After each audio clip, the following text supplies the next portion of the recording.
from across the Rio Grande Valley, covering stories that matter. This is Action 4 News at 10. Hi, it's great to have you with us tonight. I'm Ryan Wolf. And I'm Marcy Martinez. Thank you so much for joining Action 4 News. First and only on 4, it started with this picture I posted on Facebook after a family reached out asking simply for prayers. More than 13,000 likes and 2,000 comments later, this 4-year-old's parents are telling his story to save other lives and sending thanks to viewers for all their support. That is the way we're getting through all of this, is through everybody's comments. Paul and Christy Salazar of Brownsville are the proud parents of 2 little boys, a 6-year-old and 4-year-old Joaquin Salazar. I didn't know he would have any kind of impact, but he really did. Even in pictures, Joaquin's energy radiates. His smile could melt any heart, and there was a spark that was evident since the minute he came into this world. We always knew that Joaquin had a little extra special in him. He acted like, every little kid, but, as far as me and Christy, we knew his condition and we knew he was, he had to be monitored. Joaquin was born with heart defects that most adults have never even heard of. Tricuspid atresia, interrupted aortic arch, and transposition of the great arteries. And at that point that we were told that he would have 3 open heart surgeries. The 3rd surgery came last week. He was supposed to have the Fontan, and the Fontan, it was supposed to give him an extra 15 to 30 years of life. Wow. It did the opposite. That brings us all here to the funeral home in Brownsville, where Joaquin, surrounded by blue balloons and his favorite toys, lays while family and friends say their goodbyes. Mom and Dad, just days after losing their young son, are surprisingly strong. Their strength is inspiring. Go ahead. No, it's, we have had our moments. My knees were buckling. I couldn't eat. I was sick when he was in the hospital. The minute that I heard that something from above, and I let it sink in, I just knew it was time for my child to go home. Christy, a board member with the Children's Heart Foundation, wants to do everything possible to raise awareness about congenital heart defects and, more importantly, raise funds for more research. We learned so much through it. Joaquin changed me from the moment he was in my womb, and he continues to change me now. With him and God, this mama's not going to stop. Joaquin was laid to rest today. Every year, more than 4,800 infants are born with critical congenital heart disease, making it the leading cause of death in babies less than 1 year of age. A simple pain-free screening test can help prevent this statistic from growing, performed anytime after 24 hours of age before leaving the hospital. Again, I first posted Joaquin's picture on my Facebook page when he was in critical condition. Thousands have commented, hundreds have shared the post. Send your condolences and get information on a celebration of life being held at his elementary school tomorrow. All of it is online at facebook.com/Action4News Marcy and on Twitter at MarcyKGBT. Happening now, an autopsy is underway for a body found in a ditch near Tower Road. According to Hidalgo County Sheriff investigators, the Alamo Fire Department was responding to a car fire in the area when they spotted the body in that ditch. Witnesses say they saw a woman get out of the car just before the fire. She was not seen again. Investigators are trying to figure out what happened. We don't know if she jumped. We don't know if she slipped.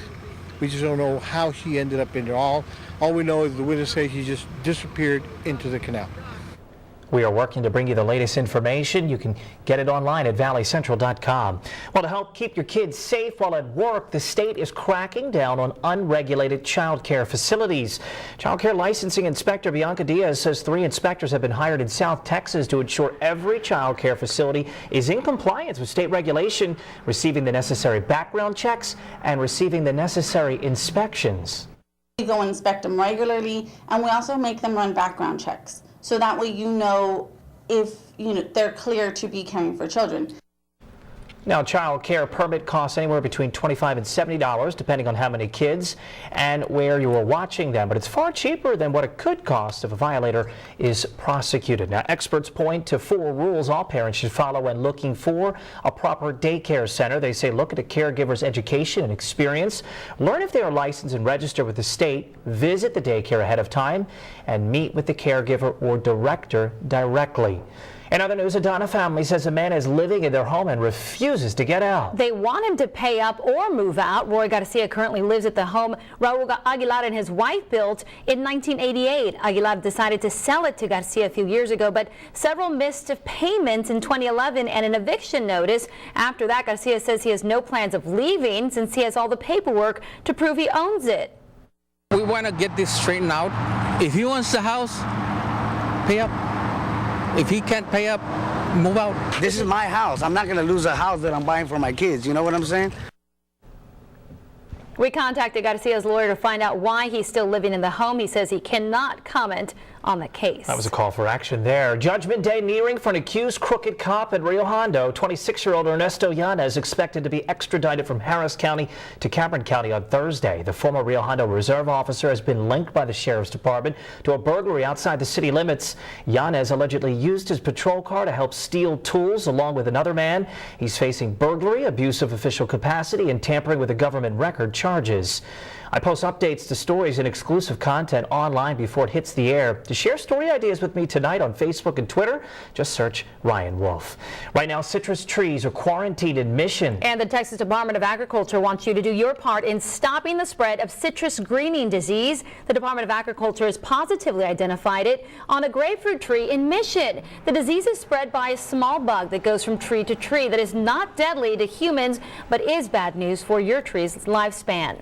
Infected with this disease, it will eventually kill the tree. Now, it takes several years. It does not happen overnight.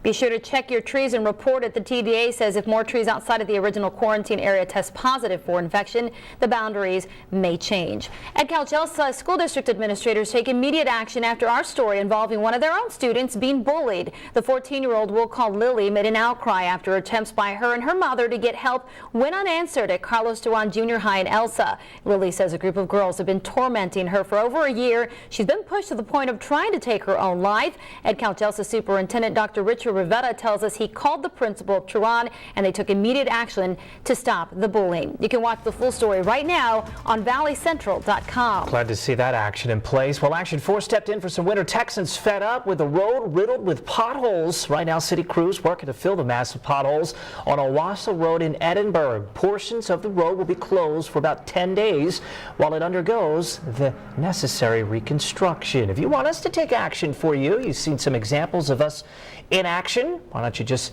give us a shout out on our station Facebook page. You could find us on Twitter, or you could shoot us an email to listens@valleycentral.com. Brian Hale back from a trip to New York and other places in the Northeast. And comes back to fantastic weather today. Nice. He's been to Canada, he's been to New York, and all over the nation. Brian Hale, how was it this time? Well, it was great. We had a great time with plenty of viewers and folks from all over the country touring the Northeast, looking at the leaves. The foliage was just gorgeous.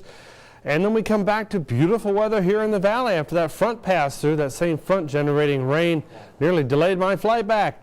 70 degrees right now at Brownsville. You've got humidity fairly low. Don't forget, the lower the temperature, the higher the humidity gets as you're closer to the dew point temperature. And that's what the relative is in relative humidity. It's relative, the two temperatures to each other. Southeast wind at 7 miles an hour, people. It's all good out there. We're talking about clear skies and plenty more coming up in your 24/7 forecast. Well, the cause of an explosion at an oil well southeast of San Antonio still not known at this hour. Firefighters fought that blaze for hours in Karnes City. That's about 50 miles southeast of San Antonio. One man was injured during the explosion and airlifted to a hospital for burns. Fire officials say several batteries and diesel trucks were involved in that blast. A nearby highway was closed for safety reasons while they battled the flames. Texas Democratic Representative Al Green among 200 people arrested today.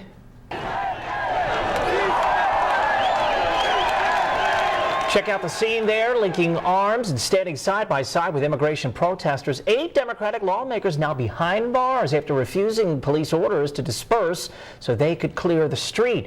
Arrested along with the lawmakers were members of United Farm Workers and the group Farm Worker Justice. The immigration protesters wanted Republicans to hold a vote on a stalled immigration reform bill. A conservative looking for a Republican nomination to follow in Governor Rick Perry's footsteps. Let me hear you say yes. Yes. Former political talk radio host Lisa Fritsch made the announcement in Austin today, promising to promote greater school choice, economic growth, and fighting special interest groups. She has never held elected office and is facing stiff competition. And the announcement comes just 4 days after Senator Wendy Davis announced her candidacy for governor of Texas. Davis, the first Democrat to make an official bid for statewide office. She's hoping to break an 18-year losing streak for Democrats, gunning for that seat, and is going up against Attorney General Greg Abbott and former Texas Workforce Commission Tom Pockin. Davis has grown major popularity from voters over her abortion law filibuster, unemployment, and immigration, some of the hot topics expected to be addressed this year. Let us know right now what you think about the candidates. You can find us on Facebook, on Twitter, or just email us at listens@valleycentral.com. One of my favorite pictures on Instagram of yours while you were on the trip, you in Boston. I think you were wearing a bib. Yes. Keeping it clean. Looked like you had a great time and you were out there. A glass of water? Yes, a glass of water. That's what that was. And yes, the restaurants there were fantastic. You would have your work cut out for you. A lot of stickers, perhaps? Perhaps. The good stuff. Yeah. Oh, okay. In Boston. Good deal. It was all good. Hey, take a look and you can see they're known for their cuisine. Overnight tonight, clear skies. Watch out for a little patchy fog for me, 63 to 66. Then you go right on through to tomorrow with plenty of sun, southeast breezes, and highs near 90. We'll talk more in just a bit. Also ahead, it's raising lots of red flags. Just how did a 9-year-old boy sneak past airport security and fly off to Las Vegas undetected? Also on the way, both President Obama and John Boehner struggle to come to a decision on the debt ceiling. That's next.